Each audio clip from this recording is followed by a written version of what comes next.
bonjour et bienvenue à cette émission Vie à faire. Bonjour.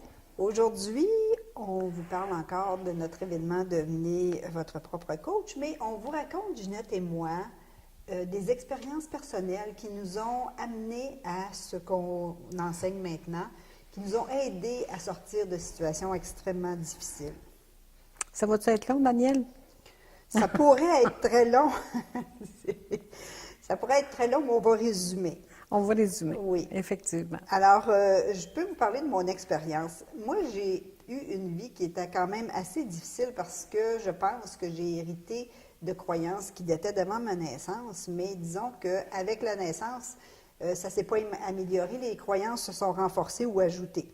Alors, j'avais énormément de problèmes. J'avais des montagnes russes constamment, à tous les niveaux, au niveau émotionnel, financier, santé, travail. Et parmi mes croyances, j'avais des croyances, par exemple, que je ne méritais rien parce que j'avais vécu beaucoup de pénuries au niveau de l'argent, au niveau des biens matériels. J'avais une croyance que je ne méritais pas d'être aimée. J'ai vécu beaucoup d'abandon et de rejet. Alors, c'est toutes des situations qui disent, bon, ben tu mérites d'être abandonné, tu ne mérites pas d'avoir des soins, tu ne mérites pas de... Hein, ça va loin. Oui. Alors, les résultats au long de ma vie, ça a été que j'ai connu quelques succès parce que j'étais très têtue et déterminée. Bien, quand on est entrepreneur, on appelle ça plus déterminé que têtue, mais c'est la détermination.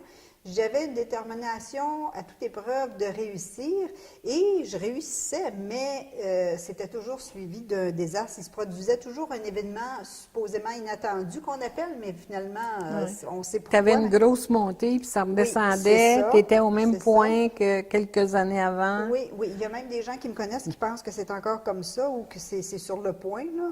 Mais j'ai vécu des multiples situations d'abandon, de rejet au niveau de mes parents, de mes enfants, même des agressions, des comportements agressifs au niveau de mes employeurs, des perceptions tordues des patrons. J'avais même des succès. Il y a des gens qui ont essayé après ça de me jeter des mauvais sorts, par exemple, quand je suis allée dans les Caraïbes. Là, quand les gens ont vu que je réussissais, il y a tellement de magie noire là-dedans que c'est ça, là, il y a eu du sabotage. Ça m'a inquiété un bout de temps, je devrais dire. C'est ça. Et même une attaque physique. Alors, ça a été très, très houleux et ça, je vais vous en parler plus en détail au cours de la fin de semaine en question de notre séminaire. Et tout au long de ces années-là, j'ai lu de nombreux livres. Beaucoup de livres qui expliquaient les problèmes. Je comprenais qu'est-ce qui se passait, mais ça ne disait jamais comment régler le problème. Je pratiquais la pensée positive, la visualisation créatrice. Et je suis demeurée positive malgré tout ça, mais c'est sûr que j'ai connu des grands moments de découragement. Puis je me demandais toujours pourquoi ça m'arrivait à moi. Même, il y avait des gens autour de moi qui disaient « Mais t'es donc bien pas chanceuse, hein? » Je pensais que tu étais pour dire t'es dans mes poches. Ah, ben là, il y en a sûrement qui l'ont pensé. Je pense que c'est ça. J'ai même eu des gens de mon entourage familial là, qui se demandaient qu'est-ce que je faisais, là, comment ça se fait que ça se passait toujours. J'ai été blâmée pour ça même. Et quand j'ai regardé le film Le Secret, j'ai reconnu les techniques que je pratiquais, puis j'étais très frustrée que ça ne marchait pas pour moi ou très peu. Et ça me prenait tout mon petit change, comme on dit, pour ne pas me déprimer complètement. Et à un moment donné, je suis arrivée vraiment au fond du baril, au moment où je me suis fait dire par mes enfants de m'en aller, j'étais chez une de mes filles, de m'en aller dans un refuge. Et c'était quelques jours seulement après que je me suis fait dire par mon nouveau mari de 12 jours, de ne pas retourner à la maison parce que ses enfants n'acceptaient pas le mariage et qu'ils nous faisaient trop de misère. Et j'ai passé les fêtes toute seule chez une de mes filles. Puis là, j'ai reçu des papiers de divorce quand j'étais là, toute seule. Et puis, j'ai eu un appel conférence des enfants qui m'ont dit que là, il fallait que je parte puis que j'avais juste à m'en aller dans un refuge. Alors, je me suis retrouvée dans un petit appartement minable avec seulement mon ordinateur, un matelas par terre et à peu près 15 $ par semaine pour manger. Suite à ça, j'ai fait beaucoup de recherches parce que là, à ce moment-là, j'avais beaucoup de temps pour moi-même. Hein. Je n'étais pas dans un état pour être capable de travailler, pour rien faire. Je n'ai pas besoin de vous dire. Et ce que j'ai fait, c'est que j'ai assisté au cours du temps, au cours des mois, à des séminaires en ligne, des webinaires, qu'on appelle.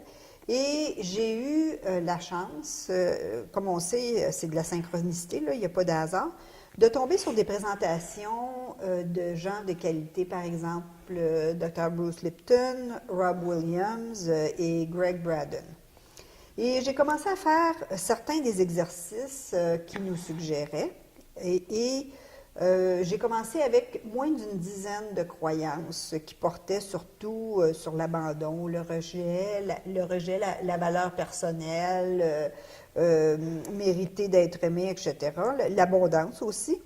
Et ce qui a été intéressant, c'est que j'ai commencé à voir des résultats concrets dans les 4 à 5 jours qui ont suivi. Et ça, c'était le premier signe d'encouragement que j'avais depuis longtemps. Hein? Ça faisait plusieurs mois là, que je vivais dans un état pathétique. Et finalement, c'est que ça a tellement bien fonctionné que j'ai commencé à remonter la côte. Et ça a été quand même assez rapide quand j'ai commencé à remonter la côte. Ça fait combien de temps, Danielle? Ça fait à peu près 2 ans, je dirais. 2 ans, peut-être un petit peu plus que 2 ans. Et donc, suite à ça, ben c'est ça, j'ai eu un beau travail et là, j'ai pu me permettre d'étudier ces techniques-là pour mieux les maîtriser. Et c'est ce que je vais vous présenter lors des ateliers de notre séminaire de 2 jours. Tout un cheminement. Oui. Et ce qu'elle vous a pas dit, c'est qu'à un moment donné, Danielle, on se connaît, ça fait plusieurs années. Beaucoup, beaucoup d'années. Et elle avait une voiture et je pense qu'elle avait l'intention de dormir dans sa voiture à un moment donné. Il y a été un moment donné, oui, que j'avais à peu près juste ça pour... Mais finalement, j'ai dit, ben viens donc chez nous, plutôt de dormir dans ta voiture.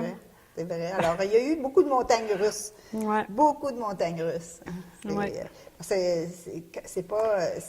assez étonnant quand mettons, c'est arrivé une année que j'ai fait plus que 150 000 dans mon année. Puis l'année suivante, c'était moins que 18 000 Tu sais, comme c'était vraiment des montagnes russes, des gros hauts et des gros bas. C'était typique dans mon cas. Mais, comme je vous disais, la dernière émission, vous n'êtes pas obligé d'avoir vécu des choses aussi difficiles pour faire des changements. Parce que moi, mon point faible, c'était vraiment mes enfants. Là, je pensais que j'avais une belle relation avec mes enfants, puis que j'étais très proche d'eux autres. Ça a été comme une surprise totale. Alors, c'est très, très brutal et très cruel de vivre quelque chose comme ça. Et puis, je pense que nos enfants, ils ont la capacité de vraiment venir nous chercher. Hein? C'est à peu près la seule chose, parce que même, à un moment donné, j'ai été obligée de défendre ma vie dans les Caraïbes, puis c'était jamais aussi pire que ça, là, même si c'était terrible. Il n'y a jamais rien eu de aussi pire que ça, même l'histoire du mariage, quoi que ce soit, en tout cas. Alors, c'est ça. On va vous donner des beaux trucs, parce que dites-vous que si moi, j'ai réussi à sortir de ça, sans être en dépression, peut-être que j'ai passé par une petite phase, mais... vous êtes capable aussi de faire des grandes choses. Ça peut être aussi de ne pas être heureux dans son milieu de travail. Je lisais la semaine dernière justement des statistiques qui disaient que 70 des employés de bureau n'étaient pas heureux dans leur travail. Oui, c'est ça. Alors, on n'a pas besoin de vivre des grands drames pour améliorer sa vie. Oui, hein? exactement. On peut faire des belles améliorations et avoir une meilleure situation facilement et rapidement. Oui, alors maintenant, vous pouvez serrer vos Kleenex ou vos papiers mouchoirs. Dans mon cas, c'est peut-être un peu moins traumatisant, bien que quand on le vit, ça l'est. Oui, moi, ce qui m'a amené à prendre ma première formation, qui a été pour moi une révélation, c'est la sophrologie. Et parce que je me disais sûrement que mes parents vont décéder avant moi, puis j'avais peur de la mort. Tu peux peut-être expliquer pour les gens qui ne savent pas ce que c'est de la sophrologie? La sophrologie, c'est partir en orbite sans drogue. Ah, bon, ben, ça coûte moins cher. La sophrologie, c'est de se servir de son inconscient pour pouvoir justement améliorer. Ça ressemble beaucoup à des techniques qu'on va pratiquer aussi dans ces 2 jours de formation. Est-ce qu'il y a de la sophrologie dans le PNL? il y a des choses qui se ressemblent beaucoup, Oui. comme le gestalt. Oui, il y a souvent des techniques qui se recoupent hein, dans les techniques alternatives. Ben, disons que les fondateurs de la PNL, ils ont pris différentes techniques, puis ils en ont fait un tout. Donc, c'est pas une invention pure, la PNL. Et ça, on appelle ça de l'évolution. Exactement. Parce qu'il ne faut pas rester, je pense que c'est important aussi de noter qu'il ne faut pas rester bloqué à une technique et pas d'autre chose parce Exactement. qu'on se prive de beaucoup de bénéfices finalement quand on fait ça. Et moi, c'est quelque chose que je n'hésite pas à faire, à mélanger les techniques pour justement être Ouais. capable de faire des compléments. Et on sait qu'on est tous uniques, donc il n'y a pas une technique qui fonctionne pour tout le monde. Il faut trouver Ouais. celle qui fonctionne le mieux pour nous. Hein? Absolument. Donc, ça m'a amené à prendre ma formation en sophrologie à titre là, de participant, comme vous allez le faire au cours des 2 journées. Et ça m'a ouvert des univers que je connaissais pas. Par exemple, Par exemple, juste le fait de se transporter au-delà d'un nuage, puis d'avoir la situation d'une façon différente, d'apprendre à être plus serein face à cette peur-là aussi, d'apprendre la confiance en soi. Et bon, j'ai bien fait de prendre cette formation-là parce que j'ai accompagné 3 mourants dans ma vie, dont ma mère pas longtemps, tellement après que j'avais pris la formation, mon mari en 90 et mon père il y a 4 ans. Et j'étais très sereine devant ça. donc c'est des bons outils pour nous aider à traverser des choses difficiles. Oui, je leur disais, j'avais la force mentale de dire, et je l'ai dit à chacun, va vers ta lumière, tu es lumière. Va vers ta lumière, j'ai aidé à faire le pas vers... Ce qui est beaucoup préférable d'essayer de retenir les personnes exactement, mourantes. Hein? exactement. Ça fait un départ qui est plus harmonieux, qui est plus Oui. pour tout le monde, finalement, autant ceux qui partent que ceux qui restent. J'ai lu beaucoup de livres aussi. Moi, celui qui m'a allumé, le premier livre qui m'a vraiment allumé, c'est Tirez vous-même les ficelles. C'était Sky's the Limit de Dyer, qui s'appelle l'auteur. Wayne Dyer, Wayne Dyer. Et ça nous disait que tout était possible. oui, il a fait des beaux livres, par exemple, sur l'intention, le pouvoir de Oui. l'intention, mais encore là, ça nous disait le quoi, mais pas le comment. Hein? Exactement. Donc, j'ai lu différents livres là, de Ogmandino, etc., Joseph Murphy, etc. Bon, Oui, les croyances erronées, les zones erronées. les zones erronées, Oui, oui, ben oui. oui, erroneous zones. Du subconscient. c'est Exactement. Donc, on avait très peu de trucs à ce moment-là pour... mais j'étais curieuse, puis je voulais en savoir davantage. Ensuite, j'ai pris une formation en Reiki. En Reiki, c'est la transmission de l'énergie aux personnes qui sont souffrantes. Ensuite, qu'est-ce que j'ai fait? Donc, j'ai fait la connaissance des profils de personnalité parce que ça touche beaucoup à l'humain. Maintenant, je vous ai parlé, je vais vous parler au cours de la formation du VACO, mais moi, j'avais débuté avec les 4 profils de personnalité. Oui, c'est encore applicable aujourd'hui. C'est encore applicable. Le VACO, c'est semblable, mais ouais, Ça va plus loin, je dirais. ça va plus loin. Oui. Ça va plus loin et c'est peut-être que les exemples ou les résultats sont différents aussi. Oui. Donc, les exemples à donner, j'en donnerai à un moment donné des exemples peut-être au cours de la prochaine émission ou de la dernière émission. Ensuite, j'ai pris de la formation en PNL. En PNL, ça fait plusieurs années déjà. J'ai commencé la base PNL, ensuite praticien, ensuite maître PNL. Et tout en pratiquant, là, j'avais mon entreprise. Et moi, j'ai vu que ça fonctionnait parce que les gens qui ont regardé l'émission où j'ai mentionné comment j'ai construit mon fonds de pension en 5 ans. Les gens ont beaucoup aimé ça, hein, cette émission-là. Oui, c'était beaucoup regardé. Merci à tous ceux qui l'ont regardé. La preuve est là que ça fonctionne. Parce que j'ai peut-être pas resté dans un appartement minable, mais j'ai perdu mon emploi à 60 ans. Oui, mais aussi, Hein? c'est pas drôle non plus. Un On dissentiment. on vit pas tous les mêmes expériences, hein? J'ai vécu quand mon mari est décédé, une faillite ce qui m'a amené, moi, à faire une faillite personnelle, j'avais pas le choix. Ça aussi, c'est des expériences difficiles. C'est des expériences difficiles. Alors, ensuite, bon, la PNL m'a beaucoup aidée. Et récemment, là, je viens de prendre un cours qui est sur la puissance des mots.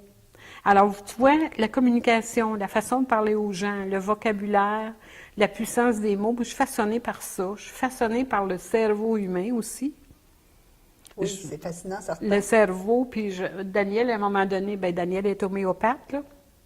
Et puis tu me parlais des granules et tout ça, puis je te demandais s'il y avait des pilules pour augmenter, Devenir plus intelligent. devenir plus intelligent. Ben, oui, c'est ça. En fait, c'est que quand on se nettoie, puis quand on se soigne, qu'on lève des voiles, on est plus perceptif, on voit plus de choses, donc automatiquement, on se sert mieux de notre cerveau. Hein? Quand j'ai fait aussi mon bilan, à un moment donné, pour voir quelle formation choisir, je me disais, ben telle personne qui a du succès, elle a fait quoi? Elle a agi comment? C'était quoi ses croyances? Pourquoi qu'elle est rendue là? En PNL, on dit, on a modélisé quelqu'un qui réussit. Oui. Alors moi, j'ai fait ça, puis j'ai dit, bon, cette qualité-là que cette personne a, je l'ai. Cette autre qualité-là qu'elle a, je ne l'ai pas, il faut que j'aille la chercher. Ah, OK. Alors, on dit, tu devrais acheter tes faiblesses, puis utiliser tes points forts. Vendre tes forces. Oui, c'est ça. Tu sais. Ben, pour être des entrepreneurs qui Exactement. ont du succès, Donc, oui. en faisant un bilan comme ça, tu sais ce qui te manque. Quelles ressources te manquent, et Oui. tu t'arranges pour aller prendre la formation. Oui, ou s'allier des gens qui vont nous compléter, ou peu importe, là, Ouais. c'est ça. Exactement. Donc, grosso modo, c'est pas mal ça. Une chose que j'aimerais souligner, c'est que on vit beaucoup d'expériences pénibles. Et des fois, on a honte de ça. C'est important, je pense, de ne pas avoir honte d'avoir vécu des choses difficiles, parce que c'est pas, comme on vous a dit, c'est pas nécessairement de notre faute, même si on fait des efforts, ça peut arriver quand même. Et c'est des occasions d'apprendre des choses, d'aller plus loin, de nous pousser. Donc, c'est important d'apprendre à ne pas avoir honte de ça. Mais par contre, je pense que c'est intéressant de ne pas vouloir répéter ce genre d'expérience-là. Exactement. Parce que des fois, on les répète parce qu'on a de la misère à apprendre ou à aller plus loin ou à se dépasser. Et c'est pour ça aussi que c'est important d'avoir les bons outils pour se dépasser, pour aller plus loin que ça. Parce que sinon, ce qui arrive, c'est qu'on répète toujours les mêmes choses une fois après l'autre, tant que c'est pas réglé. Donc, ça peut devenir comme relativement pénible et même très pénible. Hein? La semaine passée, justement, je faisais un webinaire sur une forme d'hypnose avec des participants en ligne. Puis il y a une personne à la toute fin qui me dit « Je vous remercie beaucoup d'avoir livré cette formation-là parce que ça fait très longtemps que quelqu'un n'a pas pris soin de moi. » Alors, j'ai pas pris soin d'elle. Ouais. Elle a pris soin d'elle. C'est ça. Elle a pris le moment nécessaire, c'est une trentaine de minutes, pour aller en état d'hypnose puis repenser certaines choses. C'est ça. C'est important de prendre soin de soi-même. Exactement. Et parce qu'on on est les seules personnes qui peuvent vraiment bien prendre soin de nous-mêmes. Oui. Et il ne faut pas attendre après les autres. Il ne faut pas être passif. C'est important d'être proactif. Ne pas être passif, ne pas être dans des états passifs de victime non plus. C'est sûr que quand on vit des choses difficiles, c'est normal qu'on ait toutes sortes d'émotions. Et même, il y a une séquence d'émotions au travers desquelles on doit passer pour justement être capable de s'en remettre de ces événements-là. Par exemple, une grande peine, désespoir, colère, etc. Là, il y a toute une séquence. Et la colère, c'est quand même une émotion positive en ce sens que c'est qu'il y a un progrès dans la façon dont on vit l'expérience.